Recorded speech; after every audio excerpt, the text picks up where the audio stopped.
This is the new Honda Civic. Now in this video, I'm first going to tell you what I think's good about this car, and then I'm going to go on to explain what's not so good about it.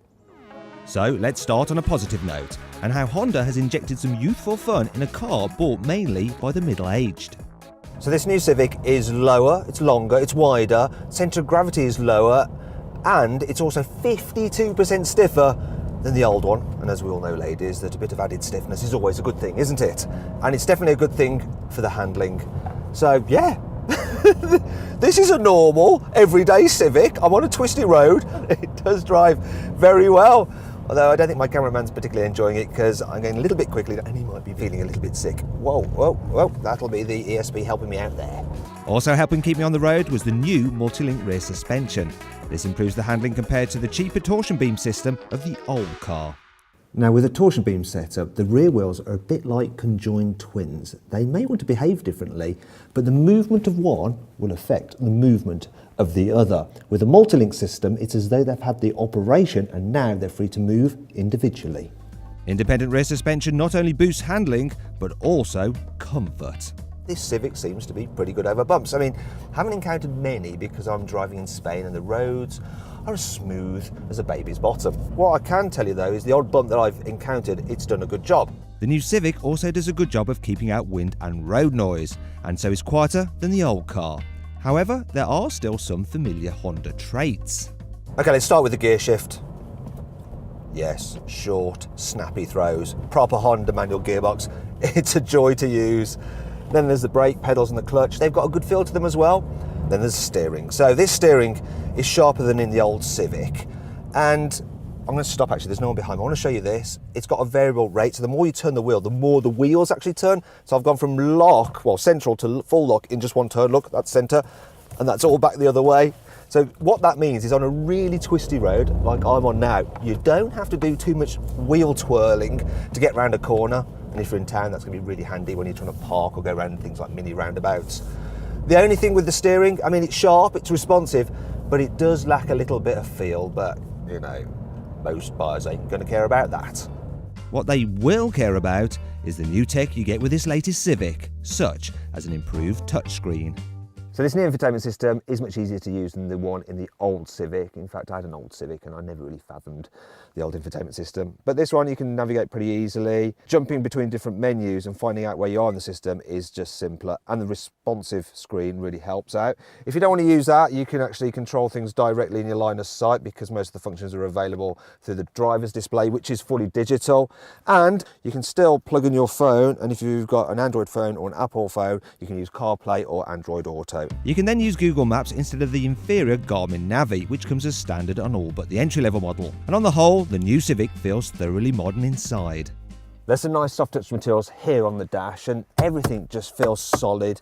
You think this car's going to have that traditional Honda reliability. And then there's a seating position, so your hip point is actually 35mm lower than in the old car. So yeah, it's very, very sporty feeling. And yet it's still a practical car, so you've got storage here, some more storage there, you've got some decent sized door bins in this. Right, let me just slide that back, flip it up. You've got lots of storage under here as well. Look, there's room for our GoPro.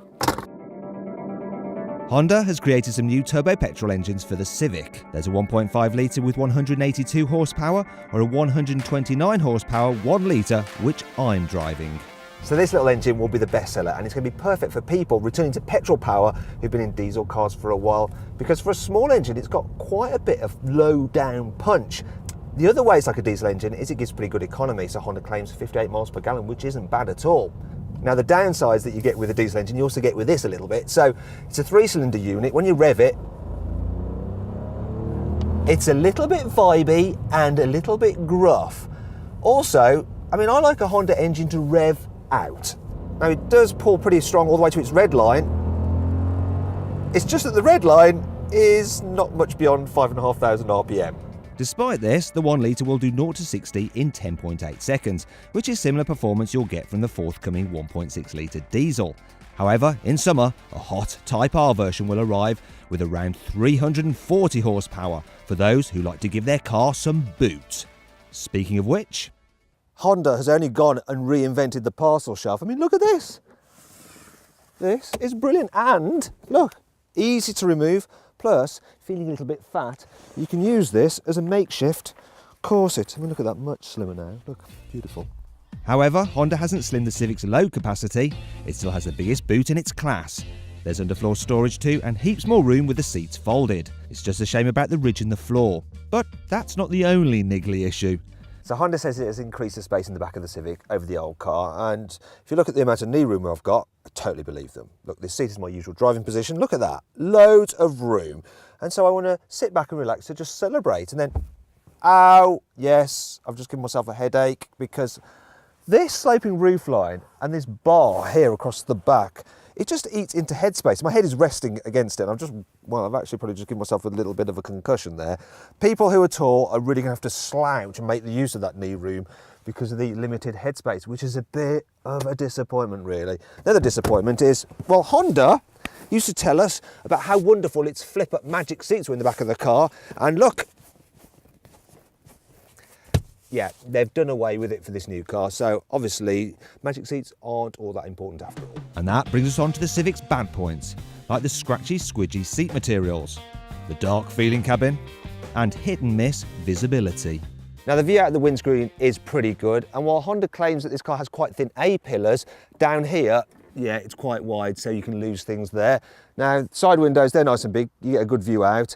And the back window is quite large, but once again, as with the old Civic, it's divided by this spoiler here and the mechanism for the rear windscreen wiper, and things can just disappear in there. Then there's the design, which is supposed to appeal to a global market. And yes, it stands out, though not exactly for the right reason.